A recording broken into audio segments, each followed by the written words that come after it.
Ibunya itu berkata kalau dia dibawa terbang oleh Eis. Dan setelah sampai di tujuan, di tempatnya Eis pamitan ke ibunya, katanya sudah waktunya dan dia harus pergi. Sudah sangat terlambat.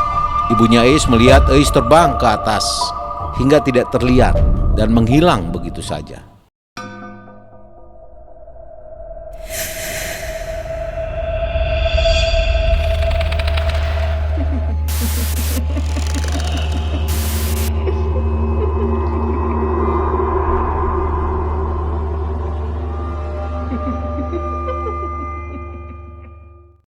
Assalamualaikum warahmatullahi wabarakatuh. Selamat malam, jumpa kembali di Malam Mencekam tentunya.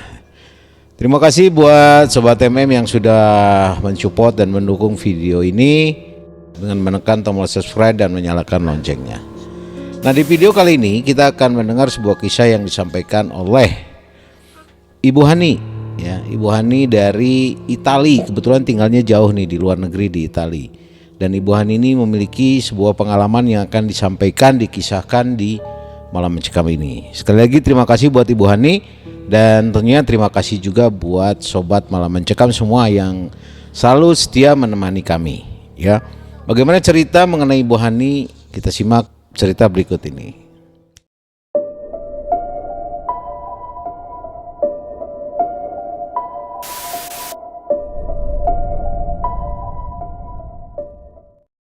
Assalamualaikum warahmatullahi wabarakatuh. Salam kenal dari Italia. Subscriber baru katanya Bu Hani bilang seperti itu. Saya mau share cerita horor yang kakak ipar saya alami. Waktu itu saya masih kecil dan menurut saya ini cerita yang sangat bagus untuk kita dengerin, untuk kita simak. Sobat Malam Mencekam, jadi saya punya 5 kakak laki-laki dan 1 kakak yang paling tua punya istri dan 2 anak. Anak yang pertama adalah perempuan kelahiran tahun 80-an, namanya Eis. Waktu kejadian itu Eis kira-kira usianya 18 tahunan. Kakak saya dan keluarganya merantau jadi imigran ke Kalimantan. Setelah setahun di Kalimantan, Eis kenal sama laki-laki orang Kalimantan namanya Eman. Akhirnya mereka saling cinta, tapi tidak direstui oleh orang tua Eis. Karena si Eman itu laki-laki yang suka minum dan tidak tahu agama. Tetapi Eis tidak peduli dan maksa minta dinikahkan dengan Eman. Singkat cerita, Eis dan Eman menikah dan hamillah ibu Eis ini. Di Kalimantan mereka hidup pas-pasan. Selama hamil, Eis itu rajin sekali membantu orang tuanya, membantu ke kebun hingga mengembala domba.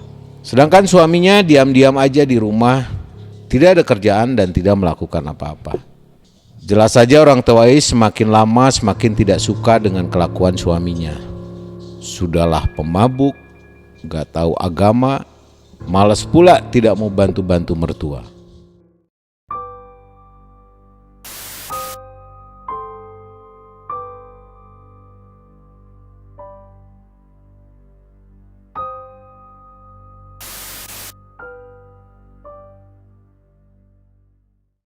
Tapi kenyataannya demi cinta, Eis rela capek sendiri bertani dan mengembala, serta bantu-bantu orang tuanya walaupun keadaan waktu itu Eis sedang hamil.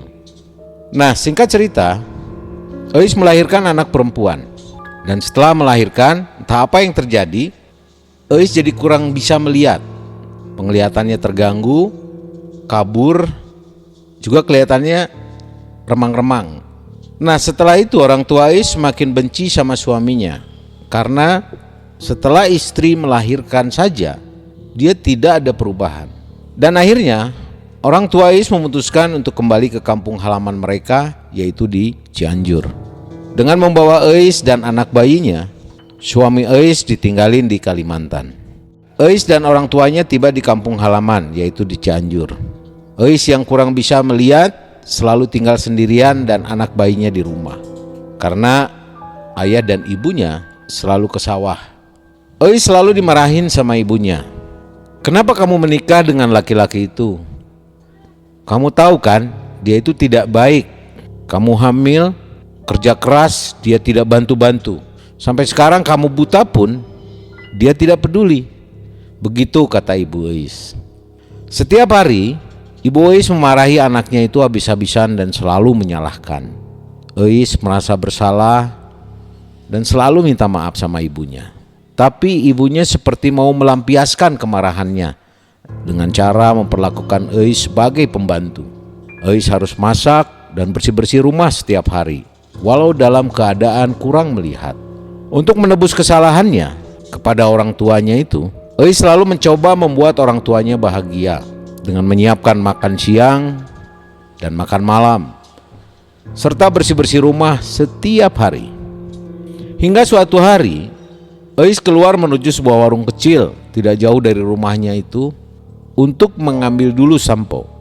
Kata tukang warung, dia ngambil sampo dulu 1 kantong. Nanti dibayarnya sama ibunya, katanya begitu. Setelah dia ngambil sampo dari warung, lalu Eis mandi, bersih-bersih, cuci rambut. Keadaan rumah sudah bersih, makan siang sudah siap untuk orang tuanya yang datang dari sawah. Setelah Eis mandi dan cuci rambut, entah apa yang terjadi. Sewaktu orang tuanya kembali dari sawah, orang tuanya menemukan Eis sudah tidak bernyawa, alias meninggal dunia, tergeletak di rumah. Sontak saja membuat mereka ini kaget dan nangis, lalu menyesalkan apa yang terjadi pada Eis. Ya, karena selama ini orang tuanya selalu memperlakukan Eis seperti pembantu. Walaupun dalam keadaan sakit tetap saja diperlakukan seperti pembantu.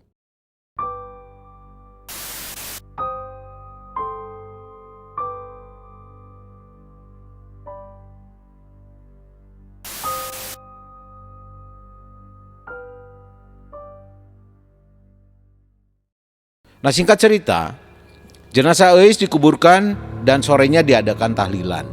Nah, tradisi kampungnya Eis, kalau ada orang yang meninggal, pasti barang-barang dan pakaian diberikan kepada orang yang memandikan jenazahnya, atau diberikan ke tetangga sekitar. Nah, setelah tetangga dan keluarga Eis selesai tahlilan, mereka semua pulang ke rumah dan beristirahat di rumahnya masing-masing.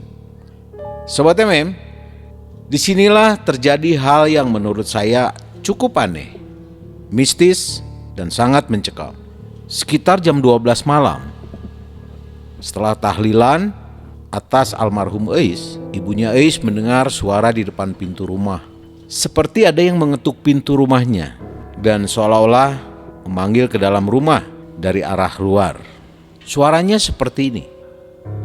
"Mak, mak, mak," dengan suara lirih dan datar.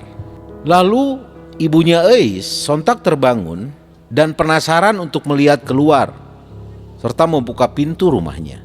Tiba-tiba setelah dibuka pintu rumahnya, ibunya Eis shock, kaget setengah mati dan gemetar melihat sosok almarhum Eis yang berdiri di depan pintu.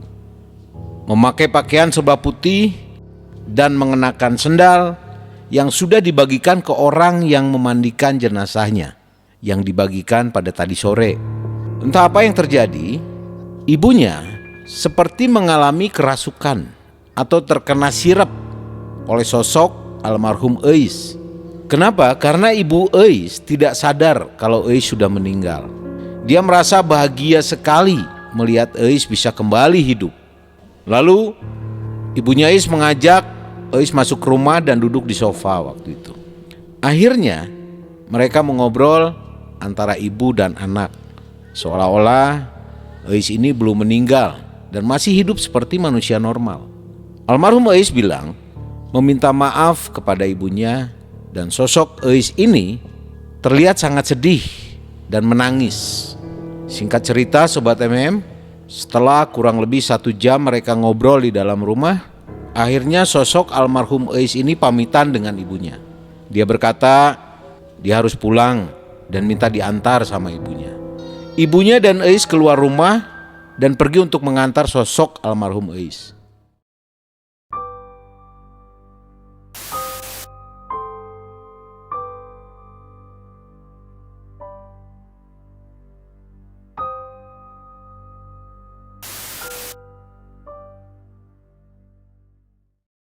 Ibunya itu berkata kalau dia dibawa terbang oleh Eis. Dan setelah sampai di tujuan, di tempatnya Eis pamitan ke ibunya, katanya sudah waktunya dan dia harus pergi. Sudah sangat terlambat.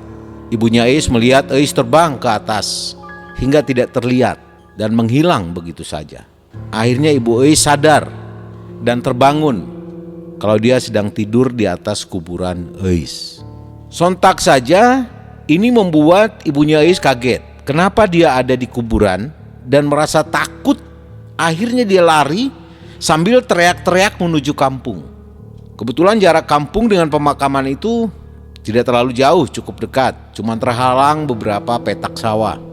Ibunya Eis lari sambil teriak-teriak langsung menuju rumah, yaitu ke rumah emak saya. Waktu itu jam menunjukkan pukul 4 subuh. Dia mengetuk dan menggedor-gedor pintu. Saya dan emak yang masih tidur langsung terbangun karena mendengar jeritan dan tangisan ibunya Eis. Sontak saja warga sekampung pada berdatangan dan bertanya, "Ada apa? Ada apa?" Ibunya Eis bilang bahwa Eis belum mati. Dia masih hidup. Barusan Eis datang ke rumah saya. Terus saya ngobrol dengan anak saya Eis. Lalu orang-orang berbondong-bondong nyamperin kuburan Eis. Siapa tahu Eis memang masih hidup. Tetapi sesampainya di kuburan Eis itu masih utuh. Entahlah ibunya Eis itu berhalusinasi atau memang didatangi arwah Eis yang dibawa ke kuburannya. Yang jelas ini merupakan kerjaan jin yang menyerupai sosok almarhum Eis. Alam-alam gaib atau makhluk-makhluk jin terkadang selalu menampakkan seperti itu. Dan kita yakin bahwa yang menampakkan ke ibunya itu bukanlah Eis. Kita tidak bisa pungkiri bahwa makhluk jin itu memang ada. Dalam kondisi gimana pun kita harus berdoa kepada Allah Subhanahu wa taala untuk memohon perlindungannya. Terima kasih sudah menonton dan mendukung channel ini. Dan terima kasih juga buat Ibu Hani di Italia yang sudah mengirimkan cerita ini. Semoga Ibu Hani dan keluarga dalam kondisi sehat walafiat dan selalu diberkahi oleh Allah Subhanahu wa taala. Sobat MM semua, apabila Sobat MM juga memiliki pengalaman pribadi, cerita yang horor dan mencekam tentunya, silakan Sobat MM untuk mengirim ceritanya melalui email malammencekamstory@gmail.com. Saya Yudi bersama tim Malam Mencekam ucapkan banyak terima kasih dan kita pamit. Assalamualaikum warahmatullahi wabarakatuh.